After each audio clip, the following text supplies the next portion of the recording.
welcome back to the Surf Mastery Podcast. Today's guest is Andrew Gillis. Andrew is a skateboarder from New York, and I met Andrew at the skate park in New York, and he had just started surfing and fallen in love with surfing, and he very much fast-tracked his surfing progress. He's not really in the surf industry, he's actually in the skate industry, but he's absolutely passionate about surfing, and his story is inspiring. And I'll leave the intro there because his bio and stuff is intertwined into the first part of the interview. So without further ado, I give you my conversation with Andrew Gillis. Must have been 2012 or 13 when we met. Wow. Has it really been 10 years? Yep. Yeah, I know that the day, literally, me and the family landed in New York City. It was, and then the next day, the Hurricane Sandy hit. Oh my God. What year was that? That was 2012. That was the end of the universe. I remember that. Yep. Yeah. So that was when we moved to Manhattan, and then I tried to start surfing Rockaway, and it's such a mission to get out there, etc. And the waves are pretty bad, so I just decided to get back into skateboarding. And what's the skate park? Pier 62, is it? 62. Pier 62. I discovered that skate park and started skating there, and then I think I might have just asked for some advice from you, or maybe you just gave me some tips on how to skate that place, and we just saw each other a lot at that skate park. I remember, were you there when Tony Hawk randomly turned up that day? Yeah, I was there that day, and I have so many funny Tony Hawk stories since then as well. Yeah, the guy's just everywhere. It's crazy, man. But yeah, yes, I was there for that. That was a big deal. I think that was the first time he'd ever come to that skate park, and it was a big deal for New York that day for sure. Yeah, well, I remember he turned up and it was just me and someone else, and then you were just finishing off a lesson or something, and Tony Hawk just starts coming to warm up in the bowl, and then obviously word got round pretty quickly and it became reasonably busy. But I remember that was awesome, just skating with Tony. I remember him slamming hard too in that 10-foot bowl, and he just got up and shook it off. No pads or anything. I think he had knee pads, but he didn't have much else on. And it's wild because you think he must have been 45 then. I guess he's 55 now. Yep. And he's still just going hard. And, he was just skating a demo the other day. I saw footage in Las Vegas and I was like, oh my God, how does this guy still do it? Yeah, he's just recently recovered from a broken femur. I mean, yeah, a terrible one. Yeah. Yeah. His love of skateboarding is undeniable. Yeah, man. He's in it for the long haul. Definitely. Are you still skating heaps? I've been surfing a lot more, to tell you the truth. I got injured surfing at the end of December last year. So I was out for 2 months. And since then, I've been slowly I've fully recovered, but I've been going to El Salvador whenever I can for quick strike missions. Because long story short, I figured out how to get flights for free in the States. So I can go to El Salvador when I see a swell coming in, train as much as I can, and then I'm all set. I just got back from a trip there, feeling pretty good and ready to get back to Hawaii whenever the next big swell comes and work's not too busy. So maybe the next couple of weeks. Yep. We'll see. Cool. So I think I seem to recall, my memory is a long time ago, that you had only just started surfing when we met back then. Is that correct? Yeah. So it would have been, because I remember Hurricane Sandy was about 6 months for me. And that was my first time experiencing what I considered at the time to be big waves. And I was like, oh my God, I actually got to surf it on a longboard because I didn't know how to shortboard yet. And that was the first religious surfing experience I had at the time. And I've replayed it a bunch of times in my head and wished I would have surfed a lot better. But, what are you going to do? Yeah.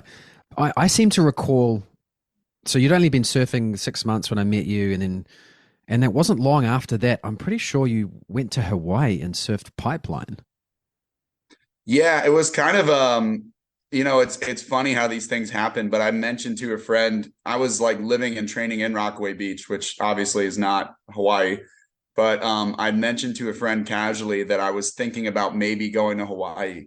And then he spread the word to all my friends that I was definitely going to Hawaii and was going to surf pipe. So once that happened, I was like, oh, it's on now, can't back out. And I went for a month every year for the next 4 years. Then I went for the whole winter when I started big wave surfing for like 2 years in a row. And then life got crazy and COVID happened. So I haven't been for the entire winter yet. But last year I did get to spend a month out there. I got injured on week 3, so that was kind of a bummer. But yeah, it's been a trip. Let's go back to that first time, because I remember you telling me, oh, you'd only been surfing a year or so, and then you were going to go and surf Hawaii. And I was like, you're going to die. Like, I was like, what are you doing? You don't surf for 1 year and then go and try and surf pipeline. But I think it was reasonably a successful experience for you, right? Yeah, my first year I didn't get injured at all. And I got very lucky because at the time, local law enforcement was very much in play. But I was lucky I met Grayson Fletcher in New York at Chelsea at Pier 62 skate park. And he actually showed me the ropes and like took me out my first session out there and was just super nice, and eternally grateful for that one session, because I think that one session got me through a lot of both beatings from the water and beatings otherwise that I would have had to endure. So yeah, the good thing about the North Shore is there's a lot of different waves. Obviously pipeline is the crown jewel, but there's so many other longboard waves. There's so many like big wave reforms. There's so many outer reef waves that there really is something for everyone. But I was smart about it and worked my way up slowly. And I didn't touch Waimea the first 4 years. I just looked at it, knew I wasn't ready, and just waited. I watched it a lot, and then started going for this thing, and so far so good. So we'll see. Yeah. Well, do you remember the first successful ride at Pipeline? How big was it? Like, take us back to that moment. All right. It was probably who took me out? I think it was Taj Burrow took me. It was like, oh, come on. And I was like, okay. And hold on. Did Taj Burrow knew that you'd only been surfing? You're basically a beginner, right? Yeah, no, I mean, that was pretty obvious. And don't worry, once you put in your time for 15 years in Hawaii, you'll still get out surfed by an 8-year-old. So that's just to me, I'll always be a beginner out there. But I think we were surfing Aukai, which is right to the right of pipe, which is it's heavy, but it's at least it's a shore break, like sand situation. And then it was him. We started talking because I had his board shorts on. He's like, oh, nice shorts. And I was like, thanks. And I was like, oh, it's Taj Burrow, it's his board short, So we were talking for a bit. And he's like, oh, like, I reckon I'm gonna go hit pipe. You want to join? I was like, oh yeah, sure, And I was like, I was so scared. And I waited, it must have been an hour and a half, just sitting on the shoulder, waiting for that one wave. And I finally got it, just went almost completely straight. As soon as I made the drop, I was like, oh, barrel's too scary. And it went all right. And I was like, oh, I'm going to make it. And I'm doing good. And I saw this, I thought, I was like, what is that, a turtle? And there's this big boulder on the inside. And I was aiming right for it. And I had to jump and like kick my board out the last minute. And I was like, oh, I survived. But after a couple sessions after that, what I realized about pipeline is there's two sort of secrets to it. The first is, unless you're surfing it when it's maxing out, it's actually one of the easier paddle outs in the world.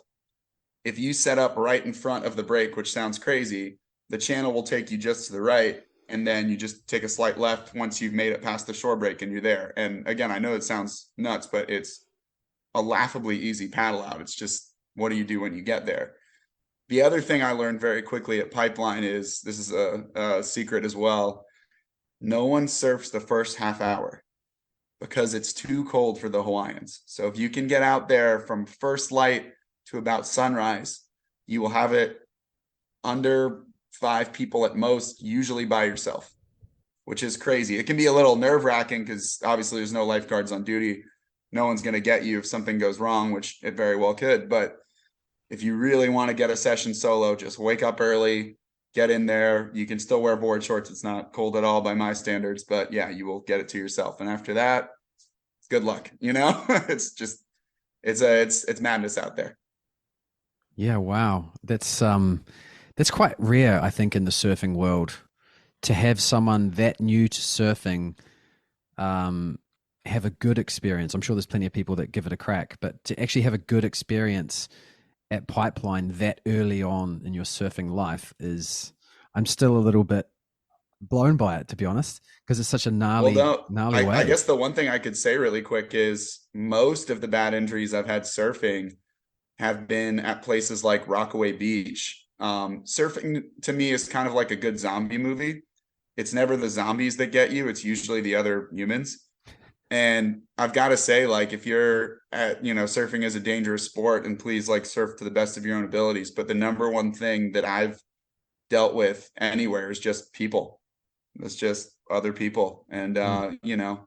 if I had an issue with my plumbing and there was, crap and urine all over my floor, I'd hire a professional, or I'd go to plumbing school and learn how to fix it properly and get a certification, et cetera. And I feel like a lot of people don't take that approach when it comes to surfing. Mm. And it's kind of odd to me that, like, they'll just jump right into something they're not ready for and not work their way up using the steps. And it's, it can be really dangerous for everyone. So if you're nervous, it's probably not Pipeline you got to worry about. It's your local break on a small day that Mm. will get you. Yeah, yeah. Well, you didn't heed your own advice, and you went out and at pipe. My theory is that the reason that you had such a good experience so early on is because you're such an incredible skateboarder. So you're you got good balance, and also your reaction time's crazy with being on a board, and you had all that behind you. That's why I think you were so lucky there. What do you think? I think that's definitely part of it. I remember in the very beginning, I think skateboarding impeded me surfing because I was so afraid to fall. Because if you fall, when I was just learning to surf, I was like, oh, if I fall, that's it, I'm done, And then ironically, I fell in a situation out of my control. I was like, oh, it's water, this is fine, this isn't so bad anymore. But I really think I really surfed it small the first 2 years. Mm. I don't think I ever went out above 10 foot the first 2 years. I knew I wasn't ready. And that wave is so powerful that even on a, what they would call 2 to 3 foot day, there's no shortage of energy in the ocean. And I don't know, I feel like it's plenty. I still to this day will not surf big pipe. It's not, I've done it a couple times. It's not really in the cards for me. I wouldn't want to disrespect any professionals or people trying to make a living out there. But small to medium pipe is so much fun and, still quite dangerous. So I think it was just working the steps and just taking it slow and really studying the wave. But Mm. eventually, yeah, you do kind of gotta go for it. Yeah, well, that's what I mean with the skateboarding thing. Like when you go for it in skateboarding, like you might be flying top speed skateboarding, and then all of a sudden you hit a stone, right? But as soon as Yeah. once you hit that stone, if you're a good skateboarder and you're an athlete, time slows down, and you gently place your hand down on the concrete and you roll out of it, and it's actually not that bad. Like it hurts, of course, you're going fast, it's concrete. But when things like that happen in skateboarding, good skateboarders, they roll out of it, right? Yeah. So I Oh think yeah. And you had that experience behind you. So when things, you could react to things, and yeah. yeah. That being said, one of the worst beatings I ever had in my life was at backdoor, which is to me way more, not just because I'm goofy, but way more dangerous than pipe. And I think once you surf a wave like that, obviously you want to be aware and, awake and ready for any situation that might come your way. But there's nothing you can do. Like you just get put in this situation where you're like, all right, if I do my best and follow everything to my abilities, this is only going to be three broken bones, not worse, and then it's just into the cheese grater you go. So yeah. I think Mm. it's a little bit of both, but the further you take this stuff, the more it's just like, okay, well, here we are, time to take a beating now. Mm. There's no, Yeah.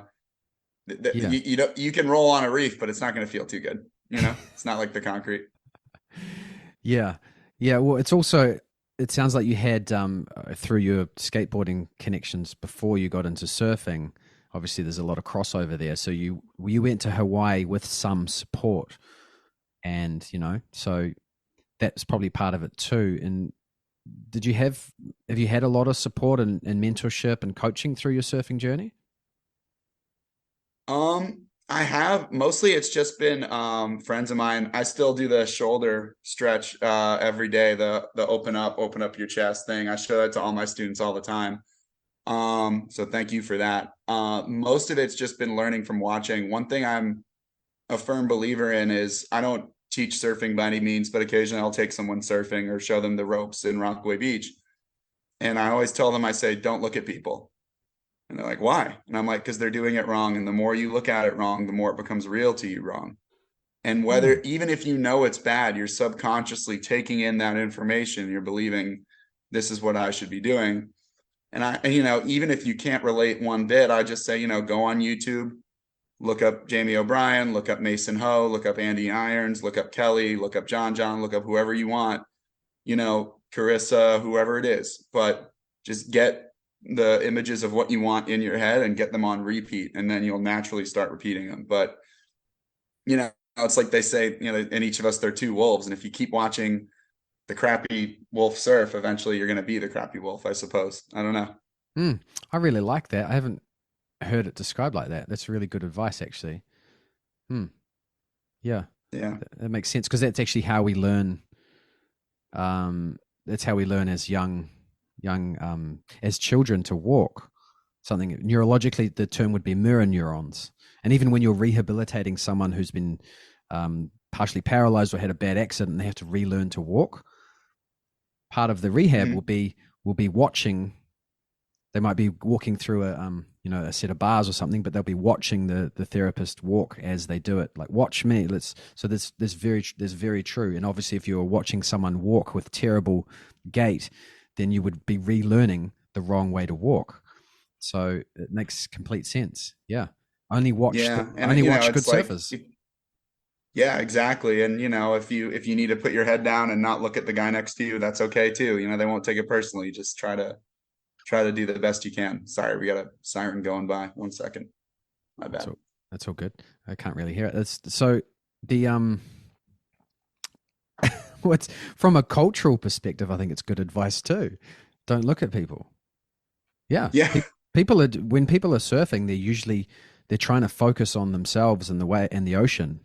They're not there to socialize. I mean, some people are, but most surfers they're not there to socialize and make friends and stuff.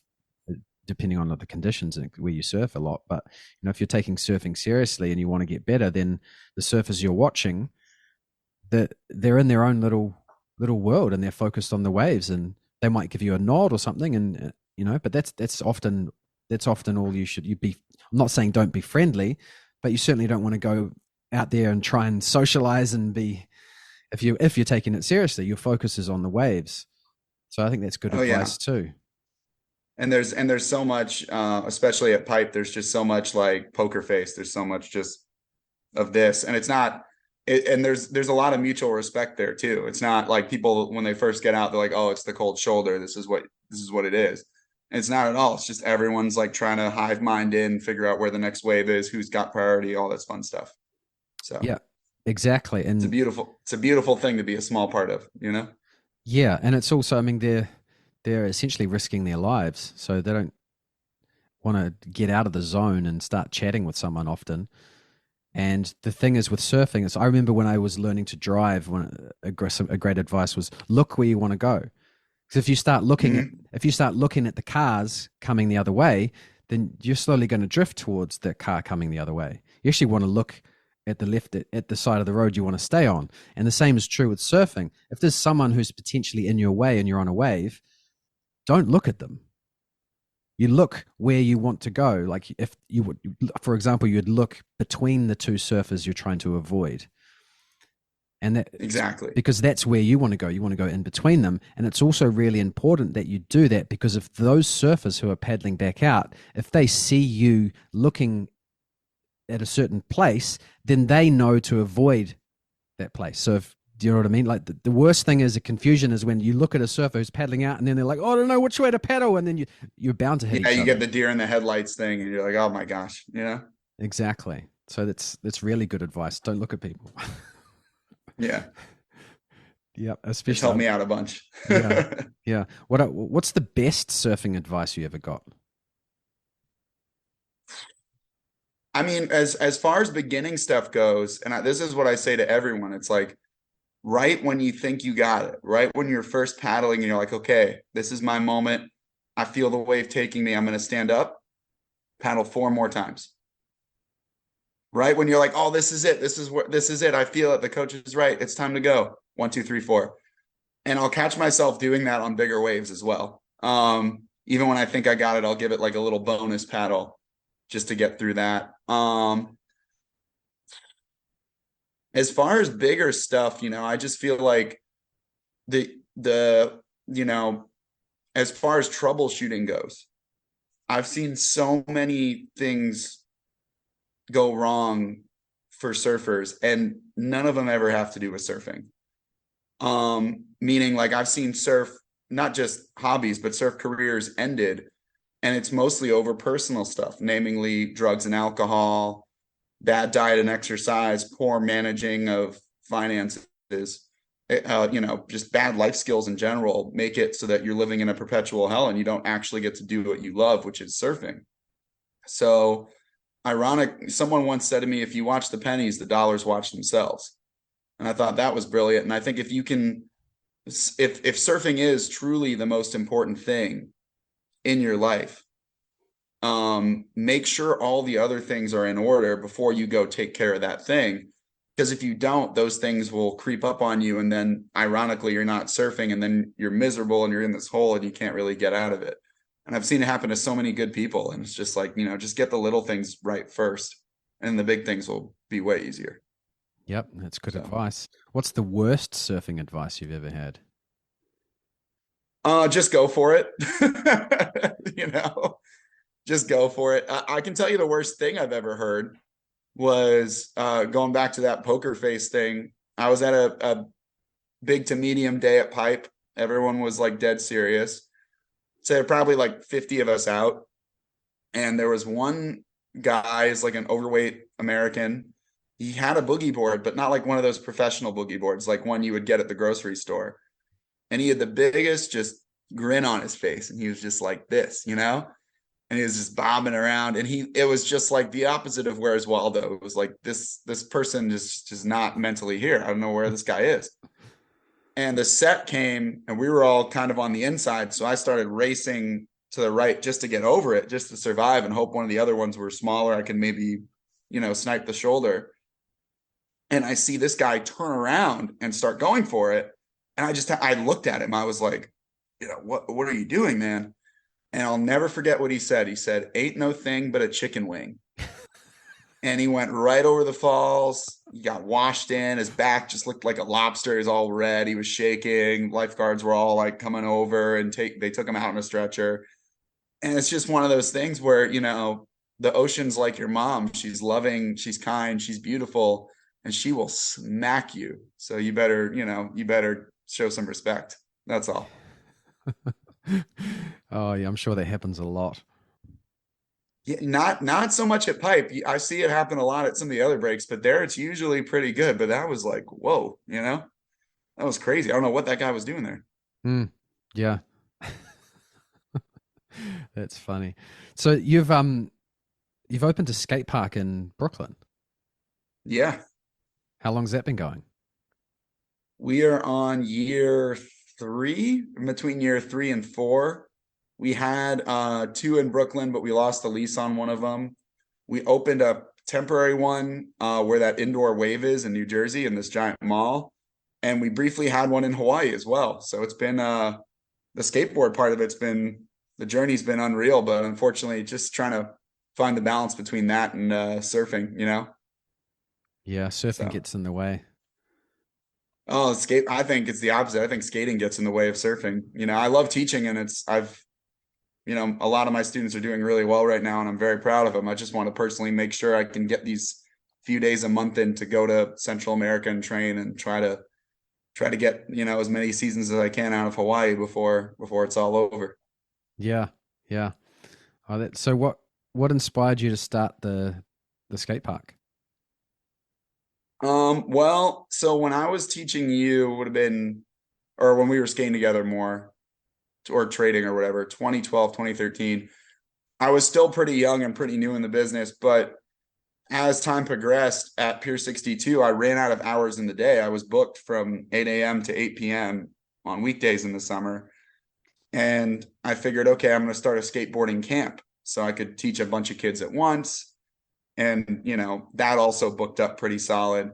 So, and it was doing well. So I decided to open an indoor spot because we don't have any indoor locations in the city where people can cross train and train all year long. And, COVID timing was never my thing. COVID hit right as we opened up, which was a bit of a bummer, but we got through it, and here we are. Cool. So it's a success. It's busy. We're still here, and it blows my mind. And I always think, if we can get through COVID, we can get through anything. So yeah, we're also open 24 hours, so you can just get a key online. Oh wow! And for a monthly fee, you can just train there whenever you want, literally. Yep. Oh, that's cool. Yeah, I wish we had something like that here. I just don't have the population, but yeah. Yeah, I mean, it only really works in cold populated areas, but yeah, it's going, Oh, that's awesome. You got some decent sized ramps in there. Got a vert ramp? Yeah, we got a mini vert. Unfortunately, the ceiling's only 13 feet. Or no, what is it? I think it's 14 before the lights kick in. So we could only build an 8-foot ramp, so you still have 6 feet of clearance, but you kind of have to hunchback a Notre Dame at the top a little bit. But you can still do airs and stuff. And a lot of guys will come out with the carver and try to cross train just because it's even though the ramp is big, a lot like the ramps at Chelsea, it's very mellow. The radius is very high. Yeah. So it's a lot easier to skate than a smaller one that would be outdoors. Yeah. Do you get many surfers using the facility? Yeah, we got a ton of them. In fact, I got a lot of them who strictly cross train for surfing. And a lot of times they start with the carver and then they'll move on and get a typical twin board. But yeah, they come in a lot and work when they can because, most of us are kind of stuck in New York City and trying to, other than September, there are no real waves here. So we're just trying to make the best of it until we can go somewhere else. Yeah. Why do you think they stem away from the carver? I think the carver works really well emulating surfing. I actually, you can say what you want about this. I think the ripstick is even more accurate. If you've ever ridden one of those. Yeah. Yeah. Oh yeah. Yeah. Razor makes one that kind of looks like a surfboard where I can actually throw stuff. That's just me. I'm like, oh, it kind of feels like you're throwing a slash or something. But when it comes to skating, the carver can't go backwards. You can't go switch on it. And the wheels you need so much power to push through those rubber wheels to get through it. I've skated it where you switch it out for bones or a wheel that'll give you a little bit more maneuverability. But even so, when the trucks bend that much, it's just a different sport. It kind of makes it tougher. But that being said, if you have a good pump track or a good hill that you want to work on your carves on, it still makes a lot of sense and there's a lot of practical use for it. I just think in a small confined space or on a half pipe, in general, the skateboard makes more sense, especially when it comes time to do a grind or get some air. It locks in a little bit better. Yeah. Yeah, I've got I don't know if they still make them, but Carver used to have these, maybe they still do. It's not, I know the front truck on the standard Carver board is very loose, but they used to make this one called a C7 truck, which was nowhere near as loose as their standard front truck, but more loose than a normal indie truck or whatever. And I put just normal skate wheels and a normal deck with those trucks. And I quite like that because you get a bit more turning radius out of the front truck than a standard board, but no, it's nowhere near as loose as a standard carver, and you can actually still go backwards on up and down backwards on a ramp. Oh, nice. Yeah, so that's always an option. Have you ever ridden the one other wheel? thing is the only thing with the carver, and it's not just the carver as a brand. I feel like I know there's a bunch of other ones. They're all flat. They don't have any concave on it, which makes sense theoretically because it's not like you're going to kickflip or tray flip the thing. But when that happens, I just feel, maybe it's because I grew up skateboarding, but I feel like my feet just slip off way too easily. And Yeah, even no. if you're not doing a trick, just a little bit of concave would go a long way as far as just keeping your feet on as you're carving up, to vertical heights and all that. Mm, yeah. Good point. Well, there's plenty of other decks to choose from, and you can buy the trucks separately as well. Yeah, exactly. Those listening. Have you ever tried a one wheel? I have, and it's really interesting. The way that I was like, I'm never gonna, learn how to do this, and in 20 minutes, I kind of figured it out. But it's it's not really like anything I've ever used before. I imagine it's kind of what foiling would feel like, which I haven't gotten a chance to try yet. But it's super, the gyroscopic sensors and all that. It's super interesting. Mm. I actually think I've only ever used one once, but Mhm. I was actually quite, I think it's very close to surfing because the thing with surfing is there's one pivot point essentially, which is the middle of the board, right? And just like with the one Mhm. wheel, and when you're riding a shortboard at high speeds, a surfboard is a very sensitive piece of equipment. It doesn't take much weight shift to change direction, and that's the same with the one wheel. So I saw a lot of similarities between those surfing and the one wheel. Mm. I guess so. I was only on flat ground at the time, and yeah, I guess it could feel kind of similar. Mm, I was just amazed at how easy it was. I would love to build something like you ever see the old movie Ghostbusters? yeah, How they had the packs and then they had yeah, a wire connected to the gun. yeah. Imagine if you had a giant battery on your back and a wire and then just the motor inside of the one wheel. You could get that thing going pretty freaking fast. That would be cool. That Probably not sounds. too safe, probably not that good to have a hot battery on your back, but it just, something I was thinking of. Yeah, I know. When I used the one wheel, it was on sand, so it was quite forgiving. Oh yeah. Oof. Yeah, I can't imagine. Yeah. So when have you got a surf trip booked? When's your next surf trip? Or you just wait for a I swell? don't have anything booked yet. I am kind of mad because I just went to El Salvador and I looked and my buddy Bal was at Pipe Alone, like scoring perfect waves. And I was like, oh God damn it, I should have made a left, but I definitely have the miles lined up and I have my 9.6 out there ready to go. So I'm just I have a bunch of Halloween stuff I got to take care of out here.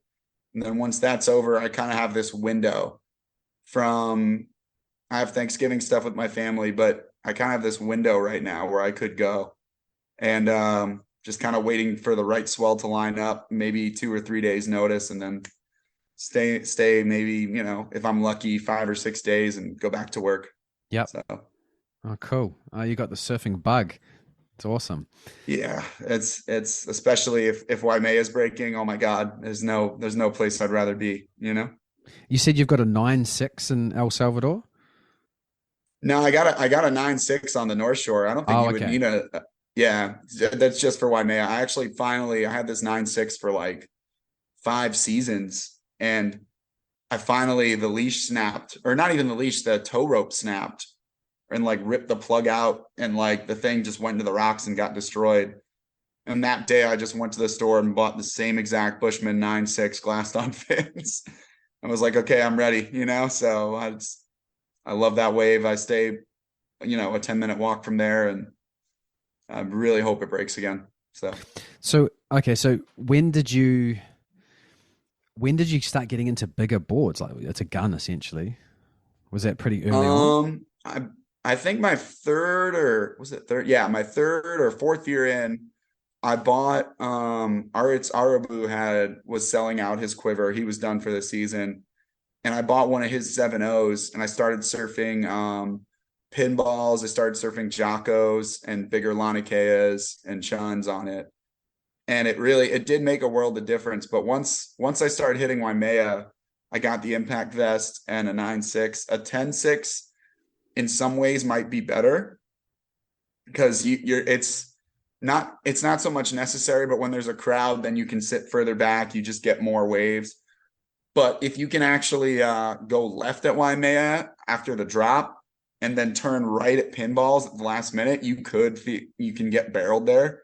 So having a little less, compromising a little bit of paddle power for a little more maneuverability was kind of is where I fell into the 9.6 there.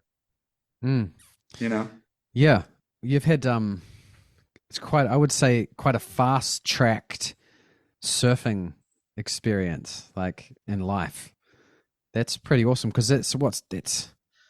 Oh, when was the first time you surfed Waimea? That would be the first time I ever tried it unsuccessfully was 2016 on Christmas during the Christmas swell. I finally was like, pipe was like 25 to 30 and perfect. And I was like, there's no way, I'm not ready for that. But there are a couple guys out at the bay. Me and my friend borrowed this 8-foot board and gave it a shot. But after that, yeah, I'd say I spent like long winters there just trying to figure it out. And it's been unreal. It's just a lot of hold down training. But overall, as I'm getting more and more comfortable with it, the hold downs there, because it's so deep, are not as bad. As long as you're smart enough to wear a vest and work on your breathing a little bit, I'd say it's way less dangerous than surfing, head high Rocky Point or a spot where the reef is just going to get you, Yeah. Okay. So 2016, that's still only what you'd only been surfing for 3 or 4 years. Yeah, something like that. Five, I think I maybe. was like just starting my 5th year, and Yeah. I was like, all right, it's time. I didn't get a chance to surf growing up, so I've Yeah. kind of Well, had to. that's what I'm Oh, saying. It's I like just you're an adult learner, and only after only 5 years of surfing, you're taking a gun out to Waimea. Like that's pretty. I mean, it's awesome. But it also sounds like you were smart and you did some preparation, some breath work, and yeah. Yeah, I mean, my whole thing was, I before the skate park, I also have a restaurant now, so that's been very time consuming. But I really was able. I was so fortunate with my schedule. In the winter in New York, you can't work, and Hawaii is one of the few spots where the winter is actually better. That sort of is the season, and it's still in the United States, so it's like easy to travel to. It's relatively cheap. So the way that like my life was sort of and inadvertently worked out was I could work every day for 8 months and have 4 months off. But those 4 months, surfing was my job. I didn't have a job. I woke up every day, I surfed, I ate, I went back to bed. And I didn't really party that much either. That was kind of it. So I got really lucky that I probably clocked in as many hours as other people. I just crunched it all into a very short amount of time.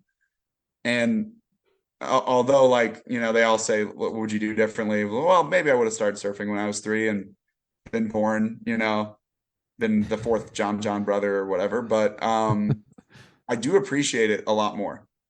I feel like I watch a lot of my friends who grew up surfing and it's just a thing that they do. But like for me, it's such a privilege this day that every time I get to surf or get even a remotely decent wave, it brings me so much joy because I had to wait so long to get it. Mm, yeah. I think that's kind of helped me out personally. Yeah. This reminds me of a Jerry Lopez quote. The first 20 years of surfing is just to make sure you like it. Something like Oh, that. sweet. So All yeah. right. Well, in 9 years, I'll get back on and I'll have to tell you if I'm in or not. Yeah. If it was just a phase. Yeah. Well, I think, yeah, surfing's one of those things. There's no limit. You can always get better. There's always a more challenging spot to ride or board to surf or whatever. So that's the one awesome thing about surfing. Oh yeah. It's a drug you truly cannot OD on. It's beautiful, you know? Yeah. You must have had some close calls on the North Shore. Yeah. Yeah, I had a couple. I had the one my first year, someone dropped in on me at a beginner spot at a spot called Freddy Land, which is just a big wave reform. And I kind of got a board like into my head, which was really bad. But luckily I'd been KO'd a few times in my life, so I kind of knew what to do. And I think ironically, like getting knocked out saved me in a weird way, like knowing what to do in that situation. But Hmm. yeah, I've had just a lot of long hold downs. A lot of, have you ever turned down a radio real slow? It's kind of like that. You feel everything fading, you hear the hum, you see the light a little bit, and then you come up and you're like, oh, okay, we're good. So Yeah. I've had a few of those, but mostly honestly, if you surf conservatively and you even in big situations and you trust your training and your more importantly your equipment, if you just wear one of these impact vests, you won't be under for that long. You know, Hmm. there've been very few instances. I did have one freak accident in California where I kind of got choked by someone else's leash underwater. It was like getting hung by a noose, and it changed my life. But other than that, like I haven't. Every other time I've just come up and been like, okay, right, you know, what's next? Here we go. What It's just a happened with little wake up call. the leash? Well, I was surfing Rincon, which is it's a really mellow spot. It was probably like 6 to 8 feet on a north swell, and I made it out of a wave, and this other guy was right in front of me on the next wave, and I was paddling out, and as we spoke before, it was a bit of a, which way are you going? No, I'm going this way. No, this way.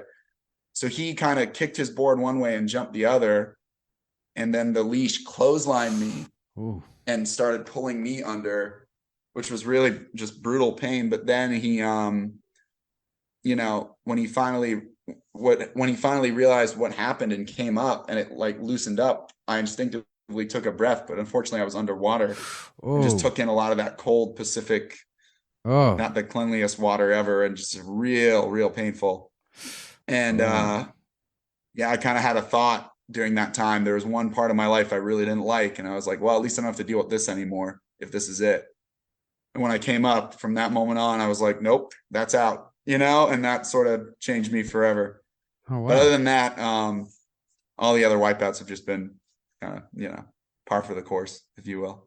Yeah. Yeah, man. Leashes can be dangerous. Far out. That's Yeah. intense. Taking a breath. Oh yeah, that pressure tricked your brain, and you thought you weren't underwater, and you breathed in. So you, Yeah. how And much just, water did you take in? enough to throw up a couple times. It wasn't so much the like unsettling stuff of the stomach. It was just like the immediate physical pain of just the water going right where it shouldn't. It was like drinking fire or something. Yeah, and what did you do? Paddle back out and cough it up, or did you just No, go I straight went in? straight in as soon as I could. I just like held onto my board, like hugged it for dear life, let a wave push me all the way in, right to the rocks, just started puking. The guy was actually nice. He like came up to me and was like, "Can I help you?" I was like, "No, let's fuck off." And it just kept throwing up, you know. And then I had to wait there for like 40 minutes because my friend who I drove with didn't see it and was just came out, was like, "I had the best session ever." And I was like, "Oh, cool." You know? Let's drive 2.5 hours back to Los Angeles. This will be great, you know. But it could have been a lot worse, obviously. So Oh yeah, man. Yeah, you're lucky. Far out. yeah, if that's all I get, it's beyond lucky, you know. Yeah. Oh, I had a bad experience with. I remember surfing this. We've got river mouths here, which Mm-hmm.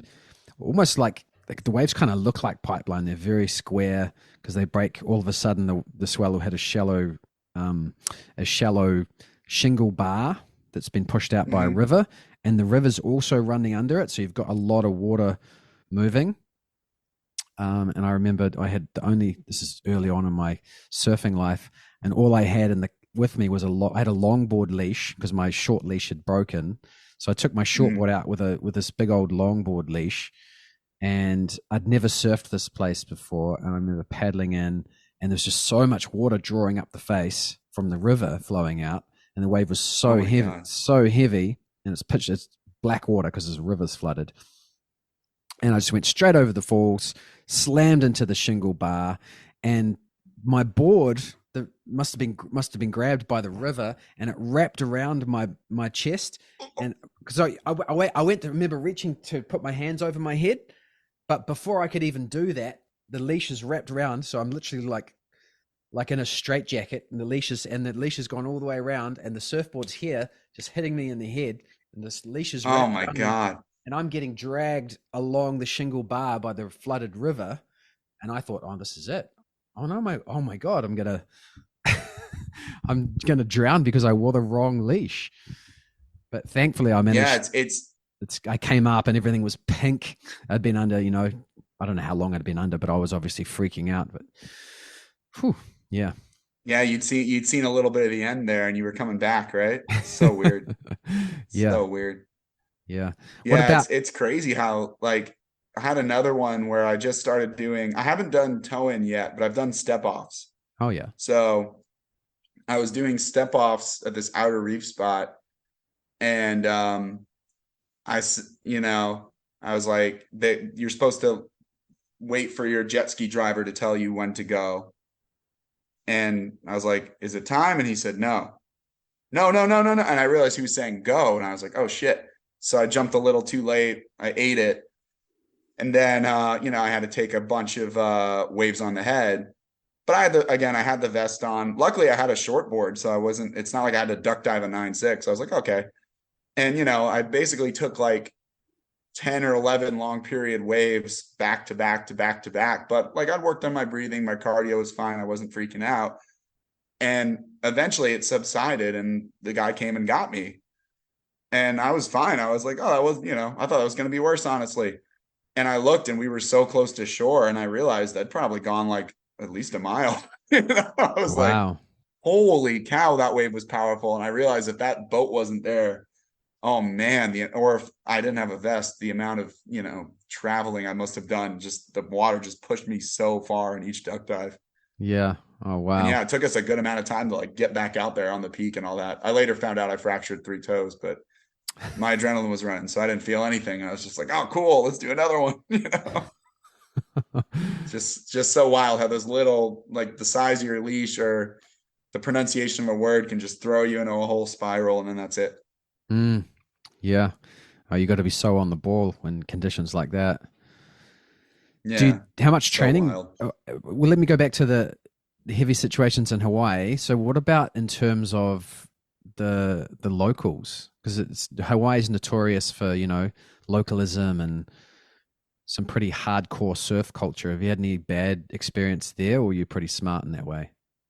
No, like I said, I'm very conservative. I definitely respect local leadership. I've done community service. I, you know, appreciate all the people in power out there. And you know, I think Hawaii is like anywhere else. If you go looking for trouble, you'll find it. But the number one thing I've seen in Hawaii is if you're a giver, they're fine with you no matter who you are. Just don't be a taker. You know, when you're there, if you're watching this and you're not born and raised in the Kingdom of Hawaii, you're a tourist. So be a giver. Go to the store, give your money. Go to the hotel, go to the hostel, give your money. Give waves to the locals. You know, the second you become a taker, the second you go, you know, I'm going to take this wave, I'm going to take this person's home, I'm going to take this person's girlfriend, whatever it is, then they're not going to like you. But they, you know, the economy, the way of life, they're fine as long as you're willing to share. So just be very willing to share. And it's the 7 mile miracle. So there's tons of waves to go around. Just, you know, be Mm, respectful and you'll be just fine. yeah. Yep. That's good advice as well.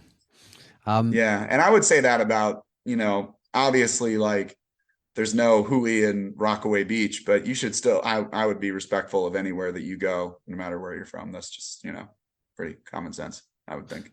yeah. Yeah. Well, I mean, post COVID, there's been an influx of beginner surfers. I don't know whether you experienced that, and I'm assuming that was the case out in New York and Brooklyn as well, out at Rockaway. Did you get a bunch of newbies to the sport? Yeah, we did. But I feel like we've always, this might sound weird, but I can't discern the difference necessarily between a beginner and a seasoned veteran, because going back to what I was saying before, like there are people who have, you know, been born and raised surfing where I'm from for 20 years and they're bottom turning wrong for 20 years. And Mm, I'm almost like, well, you know, like that being said, we have some very talented surfers coming out of Rockaway Beach, some far better than I'll ever be. And it's cool to watch them as well. But I'd say the average, the overwhelming majority to me are perpetual beginners. And that's fine. It's just a different thing. It's Rockaway has, you know, I love the people out there, really good times. There's just not a lot of waves. So it's hard to get good if you're staying in that peripheral, you know? mm. Now, it's a good point you make. There's so many long term and experienced surfers that just never really addressed their technique or anything. Do you see that much in the skateboarding world?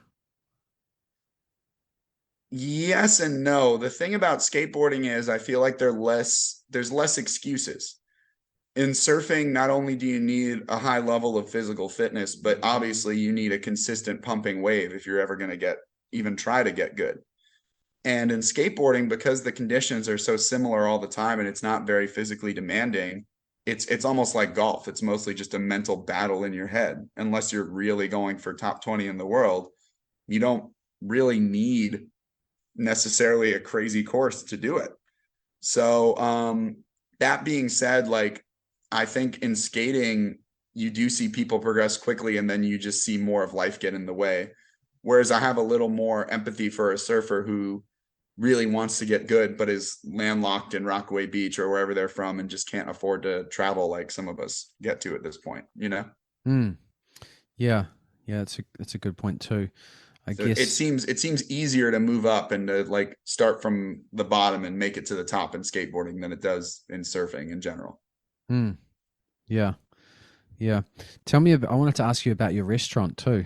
When did that start? Oh boy. Uh well, I went vegan about 4 years ago, not for surfing, just for other reasons. Although I will say, personally, I think it's helped a little bit, but could be the placebo effect. I don't know. And as much as I love healthy food, I grew up on diners, and there was this vegan diner right by where the new skate park was, and it saved my veganism because I was like, I can't. I know I should just eat grass 3 times a day, but I can't. I need protein. I need greasy diner food.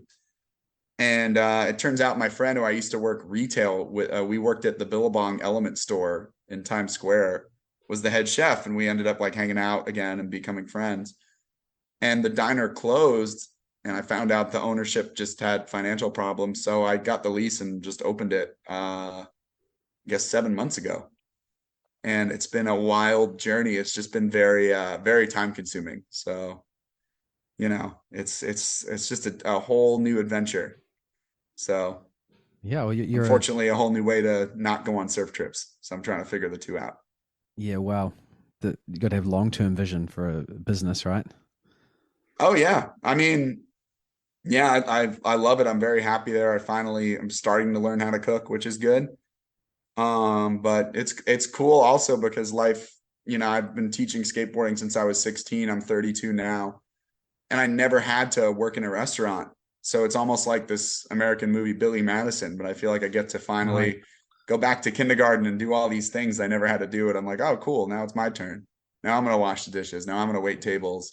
Now I'm gonna be a line cook. Like I'm learning all the basics, and it's kind of fun, you know? Yeah. So it's close to your skate park as well. Yeah, it's a 3 minute walk. Yep. So we have Nice. a deal where if you buy a deck, you get a free meal at the diner to Yep. try it out. Yep. So That's good. that's been fun. People have been taking advantage of that, but whatever. It's all good, you know? Mm. So whereabouts exactly is the skate park and the restaurant? So they're both in East Williamsburg, which is kind of an industrial area of Brooklyn. There's a lot of warehouses. And yeah, it's just overall a good time. And it's kind of perfect because you can operate things late at night there. It's not a residential zone. So we can, have a 24/7 skate facility, which is really good because a lot of beginners will come in super early in the morning and get their stuff out of the way. Or, people who work on film sets won't get out till midnight and they just want to skate for 2 hours by themselves. Yep. So it's good to have that option for people, especially in the winter months when we're just unbelievably crowded. Yeah. Yeah. Oh, that's really cool. So what's the website for the skate park? Skate park?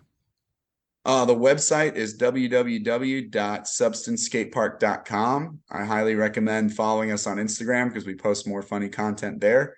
Yep. Um, and the diner is Rose Diner BK on Instagram, and we're at 197 Meserole Street. We're open from 10 a.m. to 1 a.m. every single day.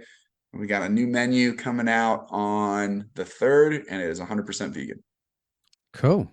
All right. Well, we've got quite a few listeners in the New York area that hopefully, yeah, go and check it out. Go and work on your surfing technique when it's snowing outside. Yeah, I mean, people still surf in the blizzards. I don't know how they do it. I did it a few times, and I can't do it. Oh man, far It's like out.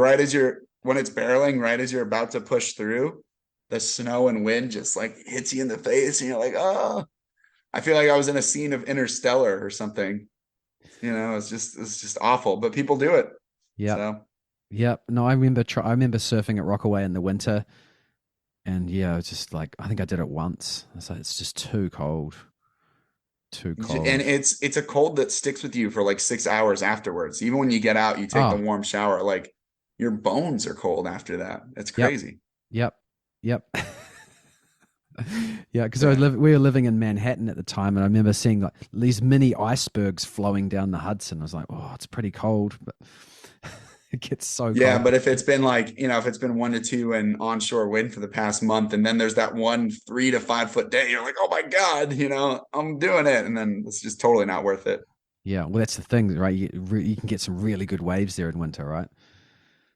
You can, yeah. I've seen it blizzard barrel. It's insane to watch, but usually it's watching from the comfort and safety of my own home or from a beach somewhere. I'll be like, oh, look, they got waves back home too. That's cool, but Yeah, I just can't perform the cold like that. yeah. Have you ever surfed with Ballaram? Yeah, yeah. I've actually become really good friends with his mom. She's the glue. She like holds it all together. Him and my kids are working together on a brand too, which is really exciting. And it's cool to watch him surf because I always knew he was good, but seeing him the last few years, obviously you just had the big win at Pipe, is you really see what a chess player he is, especially at that one specific wave. I think that almost like I don't want to say a young Kelly Slater, but a young Kelly Slater, he really is so focused and so dialed, not just on what he's doing with the wave, but on wave selection, that you can tell. I can see how he advances through these heats and does as well as he does. Mm, yeah, And on top of that, he's just a really nice person, which is rare than it should be these days. So props to him. yeah. Because And if you haven't gotten a chance to see his movie, it's incredible. oh, actually, I haven't seen that. What's it called? Hail Mary. It's about his story, being raised by his mom and being from the East Coast and making it. And it's kind of wild. It really puts things in perspective, and seeing how he grew up and where he is today. It's pretty awesome. Yeah. Okay. Cool. Well, I'll put links to that and to your website and the Diner website, Substance Skate, etc., in the show notes, so people can get a quick link to that. Go and check it out. Links to the Instagram, your Instagram, the skate park's Instagram, etc., will be in the show notes too. It's just coming up on the hour, Andrew. So thank you for your time, and we should definitely keen as to check in with you, see how your surfing journey's going. Yeah. Well, if you got 3 minutes, I got a pretty funny Tony Hawk story if you want to hear Oh, it. please, yeah, no, do it.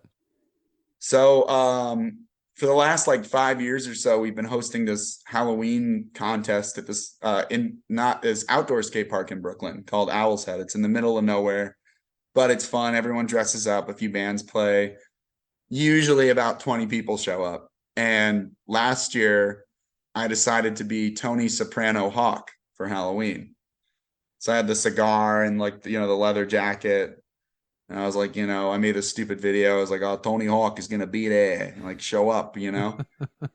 And funny enough, like I was in character the whole time doing my stupid thing, and he actually showed up to this like skate park in the middle of nowhere.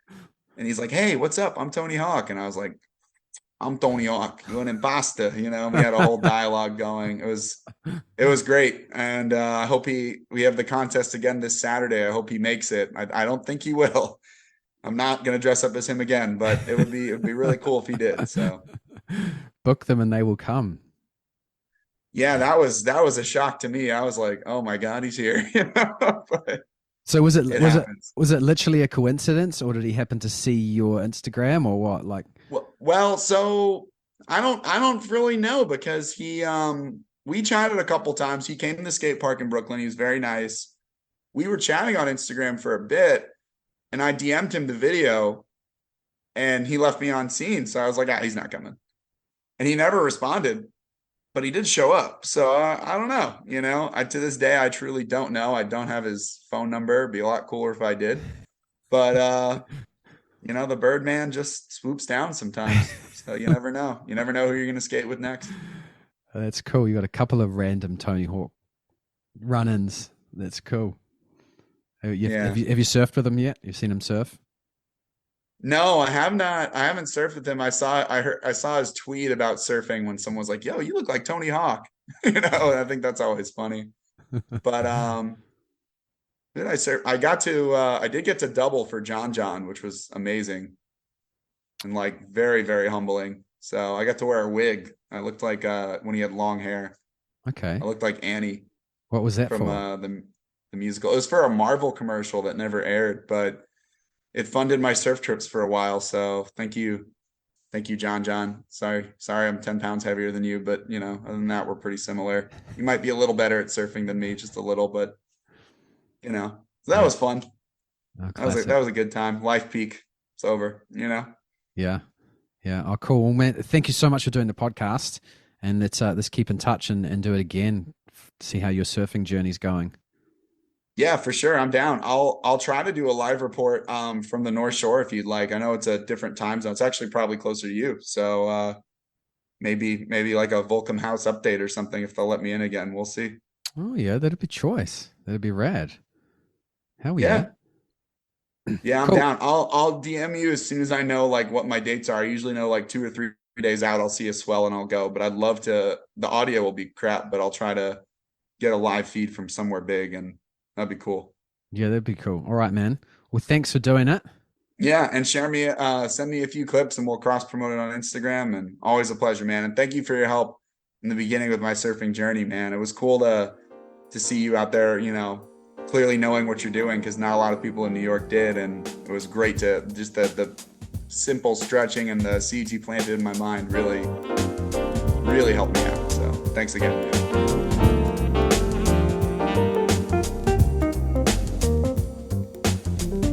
Thanks for tuning in to the Surf Mastery podcast. Make sure you subscribe and give us a follow on Instagram at Surf Mastery. Until next time, keep surfing.